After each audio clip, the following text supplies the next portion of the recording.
फक्त आपल्या पक्षाबद्दल जर बघायचं झालं तर आमच्याकडे खूप सारे असे नेते आहेत आणि सगळ्यात जास्त अनुभवी नेता आमच्या पक्षामध्ये म्हणजे राष्ट्रवादी शरदचंद्र पवार या पक्षामध्ये आज कोण असेल तर ते जयंत पाटील साहेब आहेत। उद्या जाऊन पवार साहेबांनी ठरवलं तर कदाचित महाविकास आघाडीमधून एखादी महिला मुख्यमंत्री सुद्धा जी पहिली मुख्यमंत्री या राज्याला मिळू शकते आपल्याला।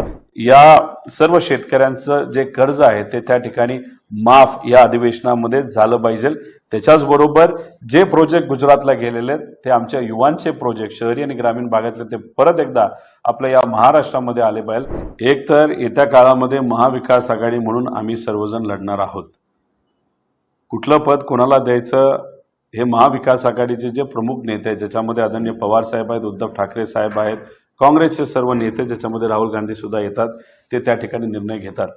पण समजा फक्त उदाहरण म्हणून फक्त आपल्या पक्षाबद्दल जर बघायचं झालं तर आमच्याकडे खूप सारे असे नेते आहेत आणि सगळ्यात जास्त अनुभवी नेता आमच्या पक्षामध्ये म्हणजे राष्ट्रवादी शरदचंद्र पवार या पक्षामध्ये आज कोण असेल तर ते जयंत पाटील साहेब आहेत।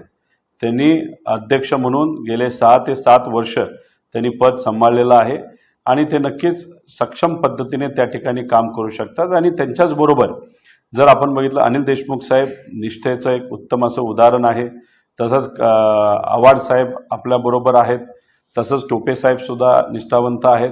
त्यामुळे अनेक असे एक्सपिरियन्स नेते शरदचंद्र पवार या पक्षाकडे असल्यामुळे मला असं वाटतं की जर महाविकास आघाडीची संधी ही राष्ट्रवादी काँग्रेसला दिली तर याच्यातलं कुणीही एखादा व्यक्ती नाही तर नेता हे पवार साहेब स्वतः त्या ठिकाणी निवडतील।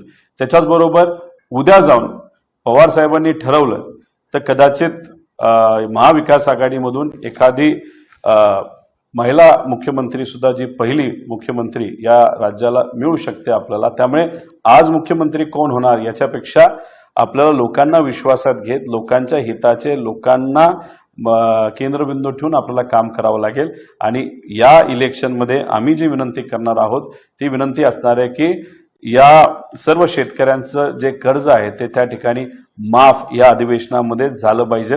त्याच्याच बरोबर जे प्रोजेक्ट गुजरातला गेलेले आहेत ते आमच्या युवांचे प्रोजेक्ट शहरी आणि ग्रामीण भागातले ते परत एकदा आपल्या या महाराष्ट्रामध्ये आले पाहिजे। आणि जी व्यवस्था आरोग्यापासून शिक्षणापर्यंत कोलमाडलेली आहे ती योग्य पद्धतीची झाली पाहिजे असं माझ्यासारख्याला वाटतं।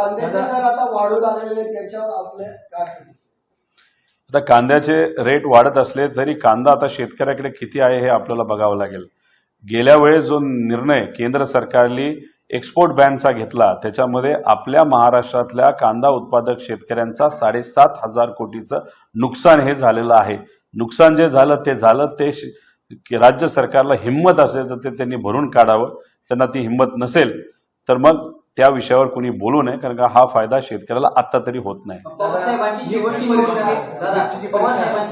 निवडणूक आहे त्यामुळे बारामतीकरांनी मत दिले, सुप्रिया सुळेंना मत दिले नाही असा आरोप राष्ट्रवादीचे प्रवक्ते उमेश पाटील यांनी केलेला आहे।